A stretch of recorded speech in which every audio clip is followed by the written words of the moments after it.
શું મળે છે ભાઈ અહીંયા? વણેલા ગાંઠિયા. વણેલા ગાંઠિયા? રેકડીમાં તો એમ લખ્યું પૂરી શાક મળે છે. પૂરી શાક ની રેકડીએ પૂરી શાક જ મળતા હોય ભાઈ. તો એક પ્લેટ આપી દો. હાલો બનાવી દઉં. ખમો ચાવી લેતો આવું. અરે ભાઈ ગાડીમાંથી ચાવી કાઢવાની જરૂર નથી, અહીંયા બધું આપણું જ છે. તો વાંધો ને બનાવો હાલો. 5 જ મિનિટ તમે બેહો ભાઈ.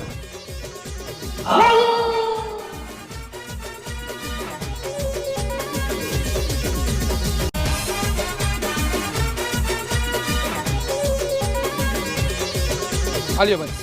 ગાડી ક્યાં મારી? આવ્યો તો ક્યાં ગાડી મારી? મને શું ખબર? તારા કારણે જ મારી ગાડી ચોરાઈ ગઈ છે. ગમે થાય મને મારી ગાડી જોઈ, નકર જેવું મેં અમદાવાદમાં કર્યું હતું ને એવું અહીંયા થાય. શું થાય છે ભાઈ? મારે અહીંયા ધંધો કરવાનો છે હો. એ તારે જોવાનું, મારે નહીં. મને મારી ગાડી જોઈ. હજી એક ફેરે તને કહું, જેવું મેં અમદાવાદમાં કર્યું હતું એવું અહીંયા રાજકોટમાં થાય. અરે ભાઈ તો હાલો તમે મારી ભેગા, હું તમને નવી ગાડી લઈ દઉં. હાલ. અરે ભાઈ મેં તમને ગાડી તો લઈ દીધી, પણ તમે અમદાવાદમાં શું કર્યું હતું ઈ તો કયો. અમદાવાદમાં મારી ગાડી ચોરાઈ ગઈ હતી ને, પછી હું હાલીને ઘરે વયો ગયો તો એમાં કરવાનું શું હોય?